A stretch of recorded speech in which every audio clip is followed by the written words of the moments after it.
6장 5장은 죽음으로부터의 자유를 얘기했고요. 6장은 죄로부터의 자유. 그래서 제가 제목을 죄의 힘으로부터의 자유라고 이렇게 뽑아놨습니다. 아담의 범죄로 말미암아 세상의 죄의 역사가 시작됐죠. 지금까지 한 걸 쭉 정리합니다. 이로써 죄의 결과인 죄의 싹시죠. 사망이 들어왔고요. 그래서 이 사망이 모든 사람을 지배하게 되었습니다. 왜냐하면 아담과 마찬가지로 모든 사람이 다 죄를 지었기 때문이다 이렇게 얘기했죠. 바울은 원죄 개념을 쓰기보다는 아담의 범죄로 인해서 죄가 들어왔고 그리고 죄가 온 세상을 지배하는데 그 이유 중에 하나가 모든 사람이 다 죄를 지었다 이렇게 해석하고 있다는 거. 5장 12절에 나오죠. 율법은 죄인을 정죄하죠. 그렇기 때문에 결국 죄를 진 모든 사람은 하나님의 진노의 심판을 피할 수 없게 되었죠.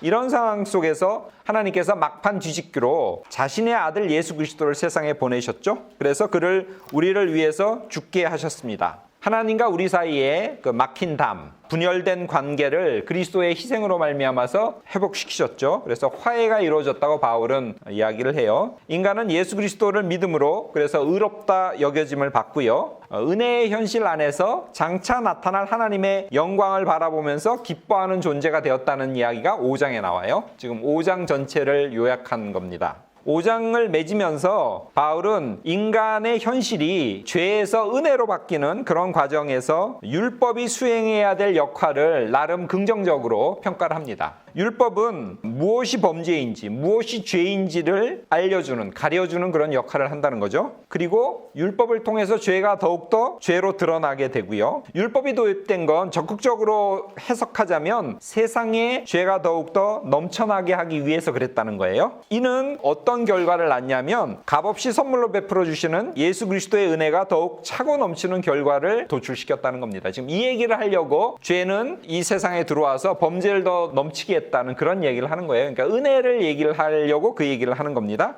죄를 죄로 규정하는 율법은 죄의 증대 또는 확장이라고 하는 피치 못할 현상을 유발시킵니다. 하지만 이것이 거기서 끝나는 것이 아니라 종국에는 하나님의 은혜를 더욱 넘치게 하는 긍정적인 역할을 합니다. 그래서 죄가 많은 곳에 은혜가 더욱 넘친다라는 구절은 굉장히 중요한 구절이에요. 5장 20절. 그렇지만 문자적으로 잘못 이해하면 은혜를 넘치게 하기 위해서는 그러면 일부러라도 죄를 더 지어야겠네? 이런 역설적이라고 할까요? 문자적으로 잘못 이해하면 은혜를 넘치게 하기 위해서는 오히려 죄를 많이 지어야겠다는 궤변적인 결론에 이를 수 있죠. 3장 8절 같은데 그런 상대방의 비방을 바울이 잠시 인용해서 적어놨습니다. 이에 대해서 바울은 은혜를 넘치게 하기 위해서는 죄를 많이 지어야 한다는 결론에 이를 수 있습니다. 3장 8절에 어떻게 써놨냐면 그러면 선을 이루기 위하여 악을 행하지 하지 않겠느냐? 어떤 이들이 이렇게 비방하여 우리가 이런 말을 전한다고 하니? 라고 하면서 실제 대적자들이 바울이 이런 말을 했다고 모함하는 이야기를 퍼뜨리고 다녔습니다. 이에 대해서 바울은 이제 6장부터 믿는 자는 더 이상 죄의 세력과 상관없는 존재임을 밝힙니다. 이제 6장부터 이 사실을 밝혀요. 특별히 12절 이하에서는 보다 적극적으로 이제 믿는 자들은 죄의 종이 아니라 의의 종으로 살아간다는 사실을 상기시키면서 로마 교인들도 그렇게 살아야 된다. 이제는 의의 종으로 살아야 된다고 당부를 하고 있습니다. 자, 이것이 5장과 6장의 전체적인 맥락을 제가 여러분께 소개해 드린 겁니다. 6장 1절부터 가겠습니다. 6장은 전체적으로 죄의 힘으로부터의 자유라고 제가 제목을 뽑았죠. 1절에서 14절까지 그리스도와 함께 죽고 함께 다시 산 새로운 생명이라고 제가 제목을 뽑았고요. 15절부터 23절까지는 새로운 자유와 복종이라는 제목으로 뽑았습니다. 자, 그럼 먼저 그 첫 단락 1절에서 14절까지 보겠습니다. 1절 제가 읽겠습니다. 그런즉 우리가 무슨 말 하리요? 은혜를 더하게 하려고 죄에 거하겠느냐? 바울은 계속 대화의 형식을 취하죠. 직접적인 독자는 로마 교인들이지만 아마도 자기의 복음에 반대하는 유대적 성향의 사람들을 의식하면서 논지를 펴고 있습니다. 그런즉 우리가 무슨 말 하리요라는 수사학적 표현이죠. 3장 5절 같은 데서 나왔죠. 무슨 말 하리요. 이런 수사학적인 표현을 시작으로 그들이 제기할 수 있는 예상 문제를 뽑아가지고 바울이 선제적으로 질문을 던집니다. 그들은 율법 행위에 기초하지 지배하는 의, 즉 믿음의 의죠. 이것이 과연 진정한 의인지에 대해서 의문을 제기했습니다. 그들은 5장 마지막 부분에 나오죠. 죄가 많은 곳에 은혜가 더욱 넘친다고 하는 바울의 주장에 대해서 저자가 너무 쉽게 은혜에 대해서 말하는 것이 아닌가라고 비판을 했을 겁니다. 이미 3장 8절에서 좀 전에 제가 말씀드렸죠. 선을 이루기 위해서 악을 행하자. 바울은 이런 식으로 주장했다는 음의 그런 비방을 대적자들이 퍼뜨린 바 있죠. 이런 의혹에 대해서 바울은 자신의 논지를 펴니다.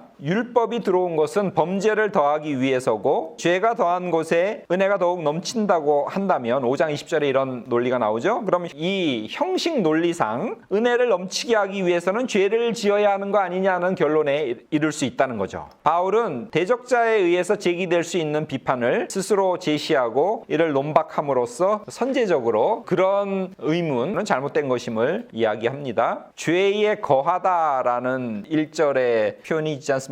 이것은 죄의 지배하에 있다는 그런 의미로 이해하면 될 것 같습니다. 죄가 세력이라 그랬잖아요. 죄에 거하다는 죄의 지배를 받다 아니면 죄의 지배하에 있다는 식으로 이해하면 될 것 같아요. 5장 21절이나 6장 14절을 참고하면 죄의 지배하에 있다로 이해할 수 있을 겁니다. 자, 2절. 그럴 수 없느니라. 죄에 대하여 죽은 우리가 어찌 그 가운데 더 살리요. 은혜를 더욱 넘치게 하기 위해서는 죄를 지어야 하느냐는 대적자들의 비아냥거림에 대해서 바울은 강하게 반박해요. 그럴 수 없느니라. 그러면서 이유를 말합니다. 바울의 논리에 따르면 기독교인이란 죄와 결별한 존재라는 거죠. 그렇기 때문에 더 이상 죄와 관계를 맺어서는 안 된다는 것입니다. 역격, 뭐뭐에 대하여, 즉 죄에 대하여라고 돼 있어요. 역격으로 돼 있는데 테하마르티아, 이 역격은 우리를 지배하는 지배자로서의 죄와 우리 사이의 관계를 나타내는 역격입니다. 관계의 역격이에요. 죄에 대해서 죽는다는 그런 뜻은 더 이상 죄를 짓지 않는다는 수동적인 의미에 국한된 것이 아니라 관계적으로, 즉 죄의 세력권에서 벗어났다는 뜻으로 이해되어야 됩니다. 물론 은혜의 사건 이후에도 인간은 계속 죄를 짓죠. 마음으로는 원치 않지만 계속 죄를 지어요. 7장 24절에 보면 오라 나는 공고한 사람이다 이런 한탄이 나오잖아요. 그러나 중요한 것은 이제는 더 이상 마지막 종착지가 사망인 죄의 현실 가운데 살지 않는다는 것이 중요합니다. 그리고 지금 영생에 이르는 은혜와 의의 현실 안에 산다는 사실이 중요해요. 가끔은 우리가 퇴행적으로 다시 죄를 지을 수도 있지만 이제 우리를 지배하는 현실이 달라졌다는 거죠. 그럼에도 불구하고 계속 죄 가운데 살려는 사람이 있다면 그 사람은 마치 성인이 되어서 막대한 유산을 받아서 자유롭게 살 수 있음에도 불구하고 계속 그 상속을 거부하고 어렵게 살아가는 그런 딱한 위인인 셈인 것입니다. 바뀌었다는 거죠. 우리는 더 이상 죄에 대해서 사는 것이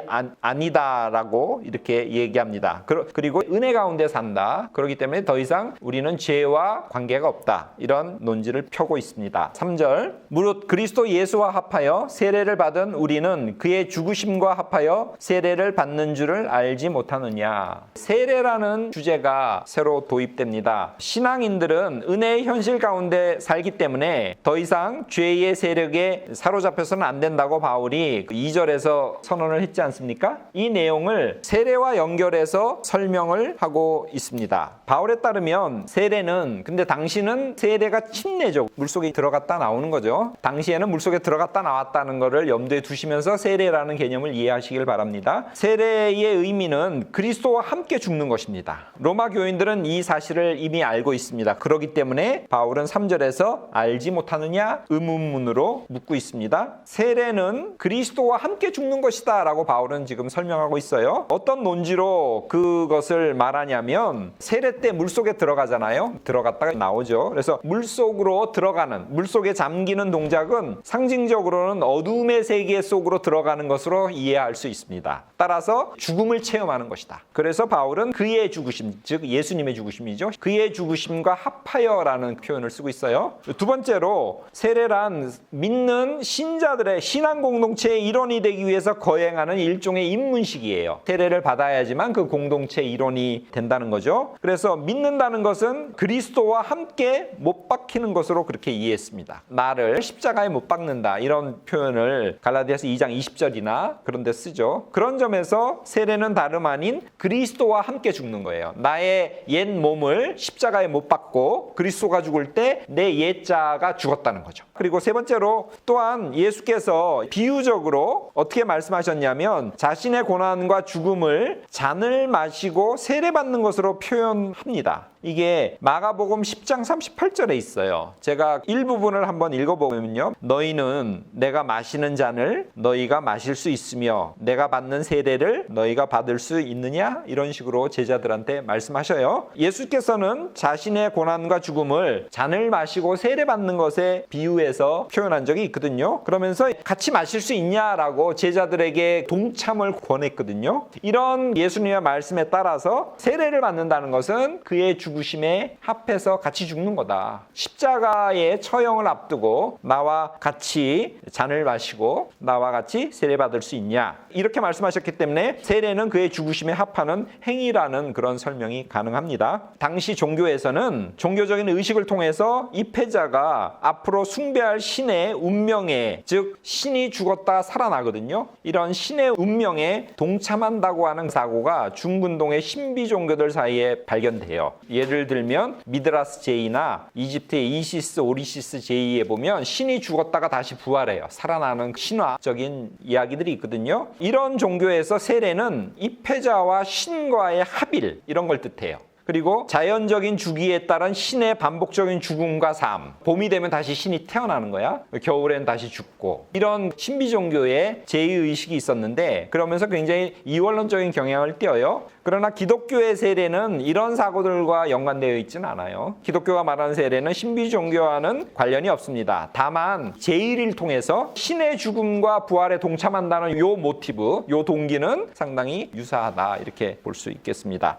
본문 그리스도 예수와 합하여, 거기서 에이스, 크리스톤, 예순, 이런 에이스라고 하는 전치사를 썼어요. 직역하면 그리스도 예수에게로, 에이스가 인투라는 뜻이거든요. 이 표현에 주목할 필요가 있습니다. 세례 구문에 흔히 나오는 그리스도의 이름으로 에이스토 오노마 크리스투 할 때 여기도 똑같이 에이스가 쓰여요. 그러나 거기에는 무슨 말이 있냐면 오노마, 이름이라는 얘기가 있어요. 예수 그리스도의 이름으로. 근데 여기에는 이제 이름이 없죠. 세례 본문에서는 흔히 그 이름이라는 말이 들어가요. 그리스도의 이름으로 내가 너에게 세례를 준다라고 하죠. 근데 여기서는 에이스 크리스톤 예순, 그래서 이름이라는 말이 안 나옵니다. 세례 때 수세자는 물속으로 들어갔다 나오잖아요. 그렇기 때문에 일종의 영역이라고 볼 수 있어요. 영역이 바뀌는 거예요. 어둠의 영역으로 들어갔다가 옛자를 거기서 죽여버리고 십자가에 못 박고 다시 밖으로 나오면 새로운 빛의 영역으로 다시 나오는 거예요. 그러니까 영역이 바뀐다고 이렇게 볼 수 있거든요. 그런 의미에서 에이스라는 이 전치사를 이해할 수 있지 않겠나 생각을 해봅니다. 그래서 세례를 준다고 할 때 밥티조 플러스 에이스라는 전치사를 써요. 이 에이스는 어디에서 어디로라고 하는 공간, 장소의 의미가 내포되어 있다고 볼 수 있습니다.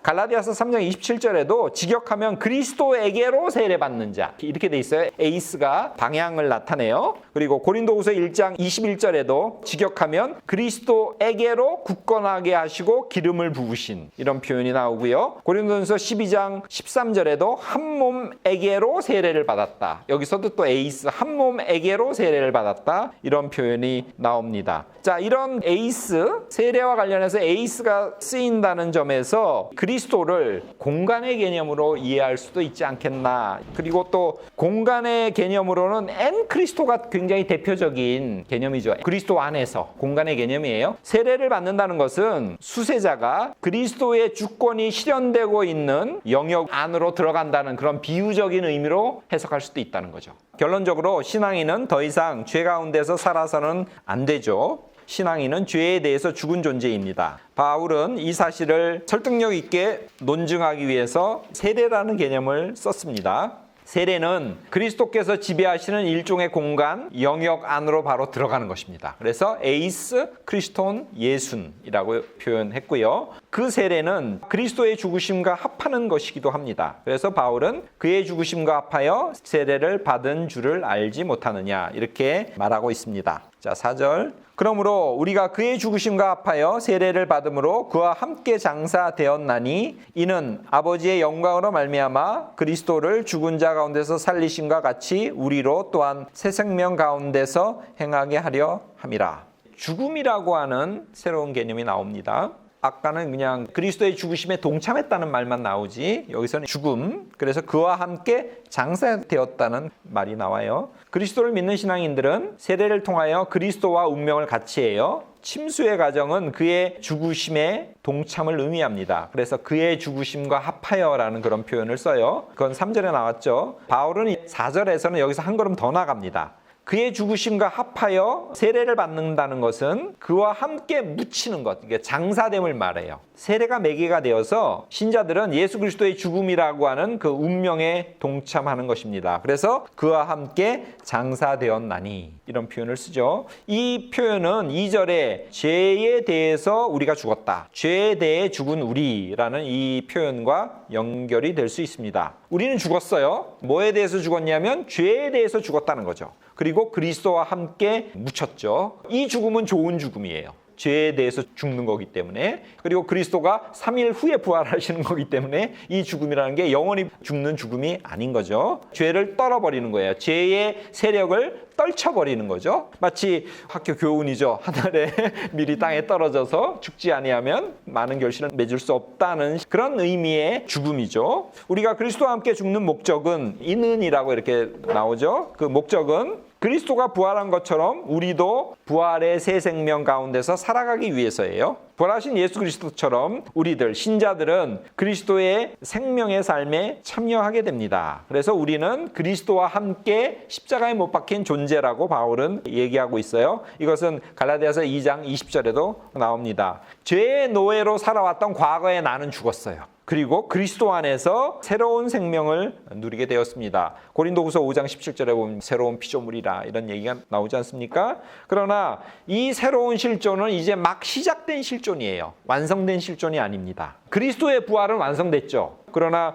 우리의 이 실존은 마지막 때에 이루어져요. 그래서 미래로 썼죠. 4절 마지막에 새 생명 가운데 행하게 하려 함이라. 미래예요. 시작되었지만 새 생명 가운데 지금 온전히 우리가 행하고 있진 않죠. 왜냐하면 우리가 아직 계속 육신의 몸을 입고 있기 때문에 그렇습니다. 침수 후에 수세자가 떠오르는 과정은 어둠의 세계에서 빛의 세계로 나옴을 상징하죠. 그리고 사흘 동안 무덤에 갇혀 있다가 하나님의 능력으로 다시 살아나신 예수 그리스도의 부활 사건에 비견됩니다. 그리스도의 부활은 하나님께서 권능으로 역사하신 사건으로 성경 곳곳에서 묘사하고 있어요. 고린도전서 6장 14절이라든가 고린도후서 13장 14절 등에 우리 본문은 이를 하나님의 영광으로 말미암아 일어났다고 이렇게 설명합니다. 여기에는 권능이란 말은 없는데 영광과 권능은 서로 통하는 단어라고 해요. 권능이라는 뜻을 가진 히브리어 카보드는 헬라어로는 그 독사, 영광으로 번역되기도 합니다. 여기서 이는 아버지의 영광으로 말미암아라고 할 때 이 영광은 영광스럽게 행사된 하나님의 권능이라고 해석할 수도 있다는 거죠. 자, 5절. 만일 우리가 그의 죽으심과 같은 모양으로 연합한 자 되었으면 또한 그의 부활과 같은 모양으로 연합한 자도 되리라. 이 5절은 3절과 4절의 내용을 요약한 것이라고 볼 수 있습니다. 세례를 모티브로 도출한 그 논지가 있죠. 즉 우리는 그리스도와 함께 죽은 존재라는 거죠. 그렇다면 또한 그의 부활과 같은 연합한 자가 될 것이다. 이렇게 설명하고 있죠. 앞부분은 3절, 4절 상반절에서 얘기했고 뒷부분은 4절 B, 4절 C절에서 설명을 했습니다. 이것을 5절 상반절에서 설명했고 또 뒤에 것은 5절 하반절에서 지금 설명하고 있습니다. 여기서는 연합이라고 하는 새로운 개념이 나와요. 이것은 4절에 보면 함께 장사되었다. 아니면 예수와 합하여 그의 죽으심과 합하여 세례를 받는다. 3절 이런 내용을 포괄적으로 나타낸 단어라고 할 수 있어요. 우리는 그리스도처럼 실제 죽지는 않았죠. 우리가 세례를 받으면서 진짜 죽은 건 아니잖아요. 다만 세례를 통해서 죽음이라고 하는 그의 운명에 동참한 것으로 바울은 설명하고 있습니다. 이것이 그리스도의 죽음에 우리가 연합하는 방식입니다. 헬라어에서는 틈 모양으로 호모이오마티라는 헬라어를 쓰고 있어요. 직역하면 유사하게라는 뜻이에요. 그의 죽으심과 같은 모양으로 연합한 자가 된다는 표현은 빌립보서 3장 10절에 보면 그의 죽으심을 본받아 이런 표현이 있거든요. 내용이 비슷합니다. 세례를 통해 신앙인들은 그리스도의 죽음을 본받는 존재가 됩니다. 그들은 죄로 점철된 과거와 결별합니다. 정욕, 구습, 옛자를 십자가에 못 박고 새로운 존재가 되었죠. 자들은 이미 그리스도와 같은 운명의 길을 걷고 있어요. 연합한 자 되었으면, 우린 이미 그리스도와 연합한 존재예요. 비록 간간히 죄를 짓더라도. 그렇기 때문에 필연적으로 우리는 그의 부활에도 참여하게 됩니다. 연합한 자도 되리라. 신자들이 그리스도의 부활에 참여하는 것은 미래의 종말 때 가능하죠. 제일 마지막 때 가능합니다. 그렇지만 그리스도의 부활은 이미 과거에 일어났고요. 세례를 통해서 우리는 그리스도와 연합한 자가 되었죠. 세례를 통해서 그의 운명에 연합했다는 의미는 그의 죽음과 부활에 동참하는 것이기 때문에 그리스도의 부활 사건은 이미 과거잖아요. 그래서 그리스도의 부활 사건은 우리 오늘날 현재 신앙인들에게 계속 영향력을 발휘하고 있습니다. 그것은 우리로 하여금 새로운 삶을 살도록 촉구하죠. 그렇게 살도록 만들고 있습니다. 자, 6절. 우리가 알거니와 우리 옛사람이 그리스도와 함께 십자가에 못 박힌 것은 죄의 몸이 죽어 다시는 우리가 죄에게 종노릇 하지 아니하려 함이니.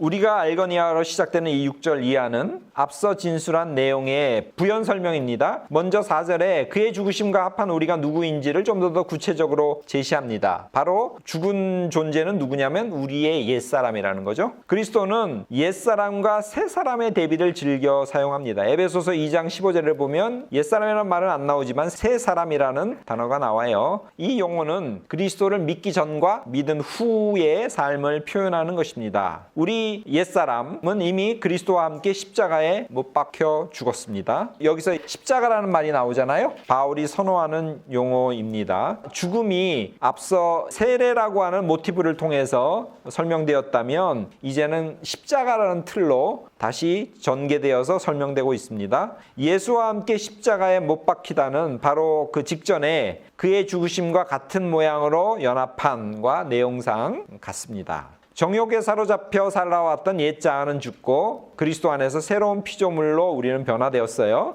그리고 우리가 그리스도와 함께 죽은 목적은 생명에 거하기 위해서입니다. 4절에 그런 내용이 나오죠. 6절은 이것을 부정적인 표현으로 설명했어요. 죄에게 종노릇 하지 아니하려 함이니. 6절에서 아담 이래로 세상에 들어온 죄는 우리 몸을 숙주 삼아서 죄의 몸이라는 그런 표현이죠.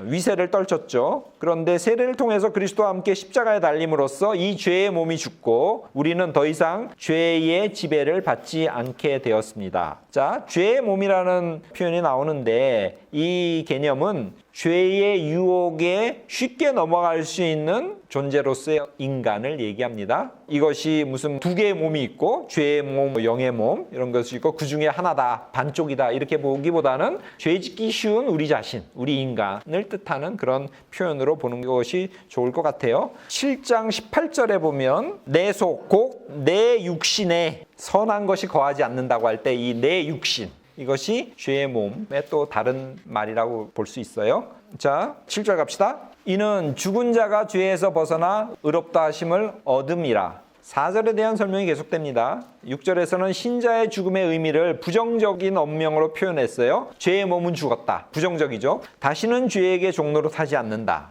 이런 부정어를 써서 표현했다면 7절에는 긍정적인 표현을 씁니다. 죄에서 벗어났다. 의롭다 하심을 얻었다. 6절에서는 십자가가 나왔고요. 여기서는 그 의인에 대한 개념이 나옵니다. 죄의 권세에 사로잡혀 죽을 수밖에 없었던 인간은 예수 그리스도의 십자가의 사건으로 죄의 지배로부터 벗어나게 되었습니다. 즉 세례를 통해서 그리스도와 죽은 우리는 죄로부터 자유로워졌습니다. 이러한 논지 배후에는 죽은 자는 자신의 죽음을 통해서 속죄를 요구할 수 있다. 또는 죽은 자는 율법을 지킬 의미로부터 자유로워진다고 하는 랍비식 사고가 깔려 있다 그래요. 우리도 더 이상 죽은 사람에 대해서는 뭘 안 묻잖아요. 그죠? 인간이 죄로부터 자유케 된 사건을 바울은 의롭게 되었다고 표현해요. 바울이 즐겨 사용하는 개념이죠. 여기서 우리는 그의 의인론에 내재되어 있는 역동성을 감지할 수 있습니다. 바울의 의인론은 단순히 하나님께서 인간이 지은 죄에 대해서 눈 감아 주신다, 간과한다는 그런 표현이 있지 않습니까? 그 정도의 수준이 아니라는 거죠. 면책해 준다는 수준이 아니라는 거죠. 죄에 사로잡혀 살던 한 존재가 지금까지 자신의 자신을 지배해온 죄라고 하는 그 마성적 세력에서 벗어나서 해방되었다는, 좀 더 역동적인 의미로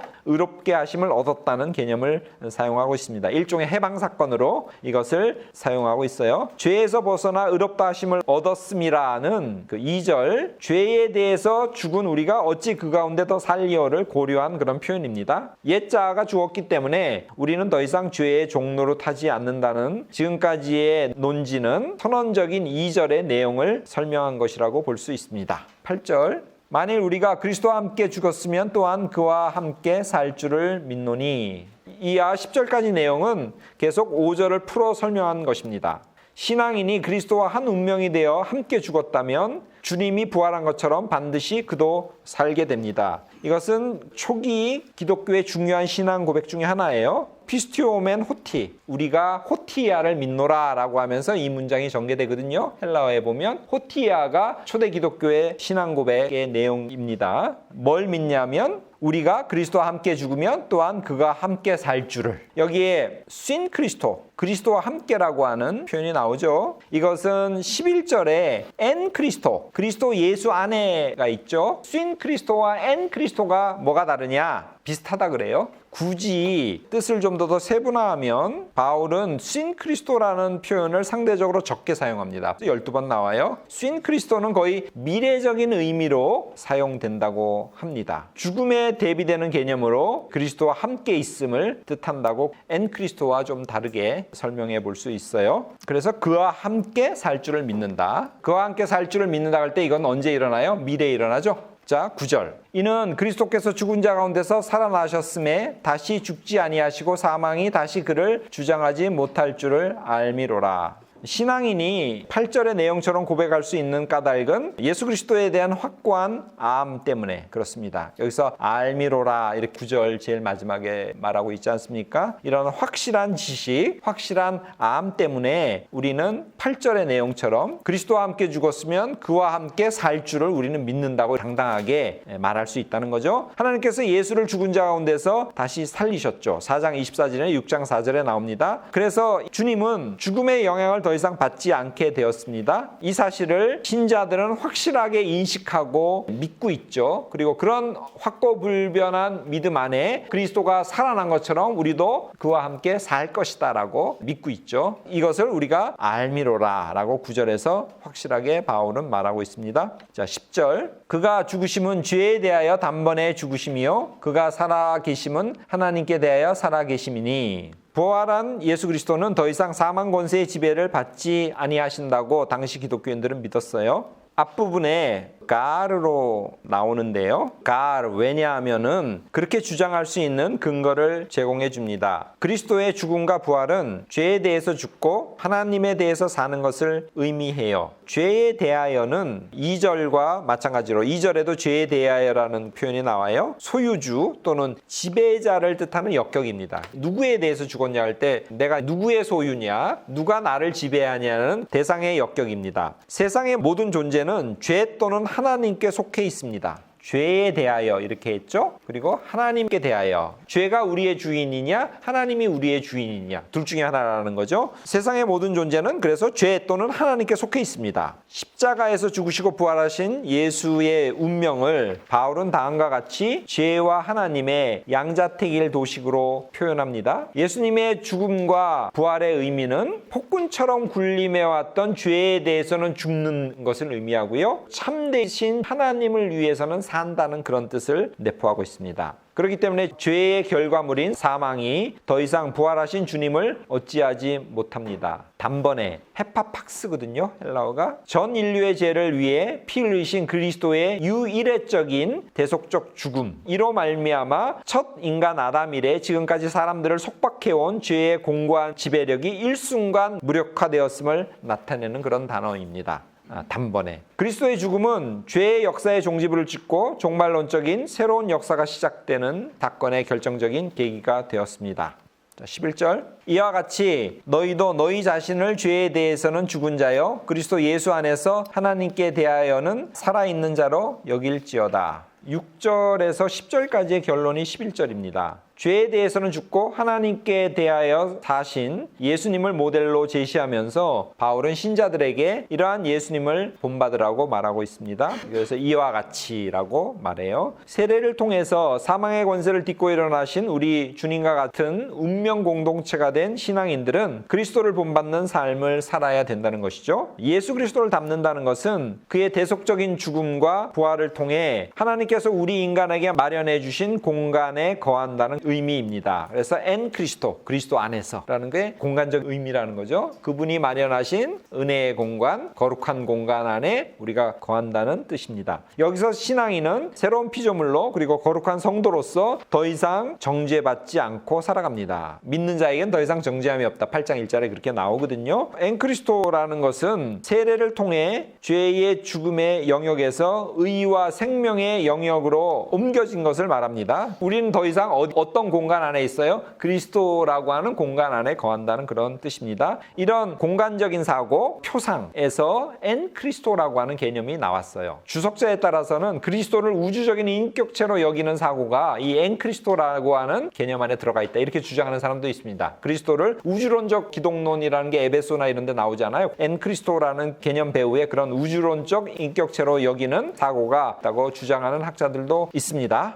이 엔 그리스도라는 단어는 그리스도 안에 우리가 신비적으로 거한다는 의미가 아니라 세상 아니면 세속적인 영역과 대비되는 거룩한 영역 안에 거룩한 존재로서 우리가 산다는 그런 뜻입니다. 예수님이 그랬듯이 우리는 죄에 대해서는 죽고 하나님에 대해서 살아있는 자로 살아야 됩니다. 기독교인들은 예수 그리스도의 희생으로 죄에 대해서 죽은 새로운 피조물이 되었습니다. 그렇지만 계속 육의 몸을 입고 살아야 되죠. 그래서 죄와 정욕과 죽음의 유혹 및 위협으로부터 완전히 벗어나지는 못했습니다. 근데 우리가 엔 그리스도, 쓰인 그리스도, 그리스도와 함께 우리가 살고 그리스도라는 공간 안에 거하지만 죄를 지을 가능성이 계속 있다는 것을 이야기합니다. 그렇기 때문에 이러한 새로운 변화, 이제 우리는 새로운 피조물이 되었다. 우리는 그리스도 안에 머무르고 있다라고 하는 것을 계속 상기시키면서 새로운 변화에 걸맞게 살라는 거죠. 너희들은 이제 더 이상 종이 아니라는 거예요. 주인집 자녀라는 거죠. 근데 왜 종처럼 사냐는 거예요. 종은 뭐예요? 시킨 것만 하잖아요.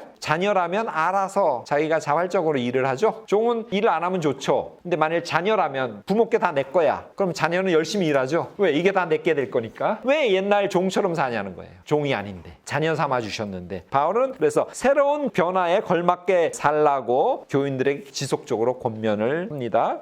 여기서 바울은 그런 표현을 어떻게 하냐면 죄에 대해서는 죽은 자로 살고 하나님께 대해서는 살아있는 자로 살라고 11절에서 설명을 하고 있습니다.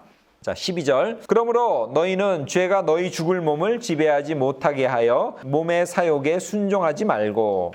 이제부터 예수 그리스도 안에 있는 엔 그리스도죠. 존재들이 어떻게 살아야 될지를 구체적으로 바울은 설명하고 있습니다. 그리스도와 함께 세례받은 신앙인들은 그리스도와 함께 죄에 대해서 죽었습니다. 따라서 그들은 죄와 더 이상 아무 상관이 없는 그런 존재들이에요. 11절에 이러한 내용이 나왔어요. 하지만 죄의 세력이 계속 남아있어서 신자들에게 계속 영향을 미치죠. 바울은 이를 죄가 너희 몸을 지배한다라고 표현을 하고 있습니다. 죄가 너희 죽을 몸을 지배하지 못하게 하라 얘기하고 있어요. 죄가 너희의 죽을 몸을 계속 지배한다고 표현하고 있습니다. 여기서도 죄가 너희를 지배한다는 의미에서 죄를 의인화했다고 볼 수 있죠. 너희들이 뭐 여러 죄를 지었다. 여러 죄를 짓지 말라가 아니라 죄가 너희를 지배하지 않도록 하라. 이렇게 얘기합니다. 믿는 자들은 여전히 세상에서 몸의 형체를 입고 살아가야 되죠. 여기서 몸은 소마를 말해요. 너희 죽을 몸 할 때 이 몸이 소마예요. 몸은 그리스도의 지체도 될 수 있지만 악의 지체도 될 수 있습니다. 선에 속할 수도 있고 악에 속할 수도 있습니다. 여기서 죽을 몸이라고 설명하는데 드네토 소마, 이 죽을 몸은 우리가 태생적으로 죄의 유혹에 쉽게 넘어갈 수 있는 존재임을 암시하는 표현입니다.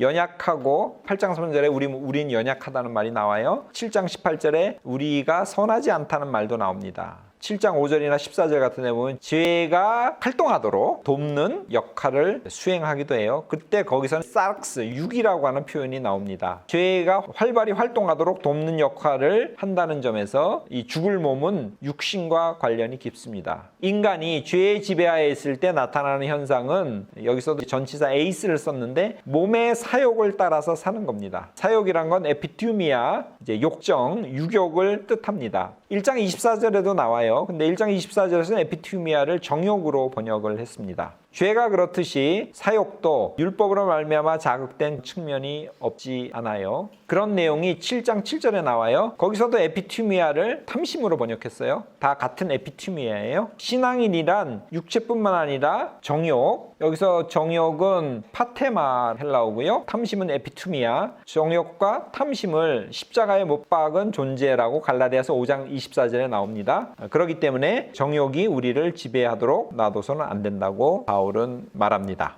자, 13절. 또한 너희 지체를 불의의 무기로 죄에 내주지 말고 오직 너희 자신을 죽은 자 가운데서 다시 살아나신 자 같이 하나님께 드리며 너희 지체를 의의 무기로 하나님께 드리라. 지체라는 말이 처음 나와요. 멜레라는 헬라어인데요. 바울 서신에서 주로 율법과 죄의 관계를 인간론적인 관점에서 설명할 때 7장 5절이나 23절 같은 데 나옵니다. 또는 교회론적 맥락에서 공동체 내 갈등과 분쟁을 해결할 때 12장 4절 5절 아니면 고린도전서 6장 15절 그리고 12장 12절 등에 나와요. 이 본문에서는 지금 인간론적 관점에서 이 멜레를 쓰고 있기 때문에 조금 더 설명해 보자면 죄와 율법은 지체와 결합하거나 이 멜레라는 단어예요. 지체를 통해서 인간을 지배한다고 바울은 그렇게 봐요. 이때 지체는 신체의 어느 일부분을 뜻하는 게 아닙니다. 지체가 신체 어느 부분을 뜻하는지는 중요하지 않아요. 지체는 하나님의 법, 죄의 법 7장 22절 23절에 나오는데 두 율법이 있는 것처럼 분열된 두 자아와 관련해서 사용되기도 합니다.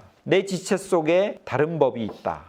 좋은 법과 나쁜 법이 있다고 하는 분열된 두 개의 자아와 관련된 두 개의 법과 관련돼서 쓰이기도 하고요. 몸의 일부를 지칭하는 뜻으로 사용하기도 합니다. 7장 5절에 보면 육신에 있을 때에는 죄의 정욕이 우리 지체 중에 역사하여 이런 식으로 지체를 쓰고 있어요. 지체가 신체의 어느 한 부분이다 꼭 그렇게 생각할 필요는 없습니다. 멜레 그냥 지체라고만 보면 될 것 같아요. 우리는 그리스도처럼 죄에 대해서 죽은 존재입니다.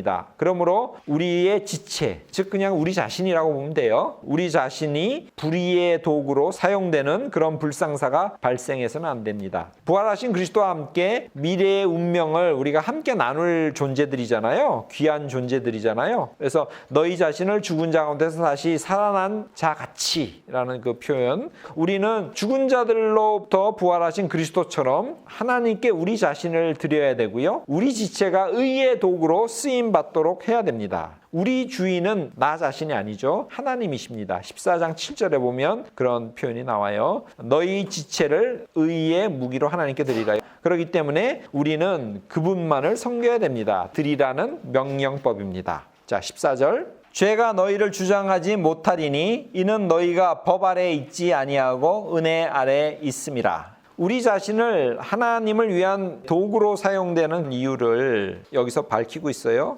13절에서 도구로 사용해야 된다고 말했잖아요. 여기서 중요한 논지 중에 하나는 죄의 지배가 끝날 것이기 때문에 그렇습니다. 14절에 주장하지 못하리니 라는 표현이 그것을 의미해요. 죄의 지배가 끝나는 그 종결은 예수 그리스도의 부활로 인해서 촉발되었습니다. 9절, 10절 같은 데 나오죠. 죄가 영향력을 상실하게 된 결정적인 원인은 율법의 시대가 지났기 때문에 그렇습니다. 율법이 들어옴으로써 죄가 더욱더 힘을 얻었다 그랬지 않습니까? 근데 율법의 시대가 끝나기 때문에 죄의 역사가 끝난다는 거죠. 율법의 시대는 예수 그리스도로 말미암아 종언을 고해요. 3장 21절에 보면 율법 외에 하나님의 한 의가 나타났다 이렇게 나오지 않습니까? 아니면 갈라디아서 3장 23절 25절 갈라디아서 4장 4절 5절 같은 데도 그리스도의 시대와 율법의 시대에 바울은 둘로 이렇게 나누거든요. 율법은 죄가 무엇인지 알게 하고 7장 7절 그리고 죄가 자라날 수 있는 토양 초양 역할을 했습니다. 7장 8절. 율법은 인간을 구원으로 인도한 것이 아니라 오히려 죄의 포로가 되는데 기여했습니다. 7장 8절에 나와요. 율법은 결과적으로 진노만을 초래할 뿐이었습니다. 4장 15절에 이런 이야기가 나왔죠. 이런 가운데 하나님께서 예수 그리스도를 이 세상에 보내시고 그리고 십자가에 희생케 하심으로 율법의 행위가 아니라 믿음으로 의롭다 여김을 받는 그런 새로운 구원의 길을 여셨죠. 3장 21절에 나오죠. 이제는 우리가 아무 조건이나 제약 없이 의로워질 수 있습니다. 그러기에 우리의 의로움은 하나님의 은혜의 결과라고 볼 수 있죠. 아무 공로도 없는데 하나님께서 일방적으로 은혜를 베푸사 당신의 아들 예수 그리스도를 희생시키시고 우리를 의롭다 여기셨죠. 그래서 은혜 아래 있음이라는 설명이 나오지 않습니까? 은혜는 하나님께서 그리스도를 통해서 선사하신 일종의 새로운 구원의 현실이라고 볼 수 있어요. 5장 2절이나 또 15절, 17절, 21절 등에 나옵니다. 이제는 율법이 지배하는 시대가 아니라 은혜가 지배하는 때다라고 볼 수 있죠. 5장 21절에 그러한 표현이 나왔죠. 죄가 사망 안에서 왕노릇한 것 같이 은혜도 또한 의로 말미암아 왕노릇하여 우리를 영생에 이르게 하리라.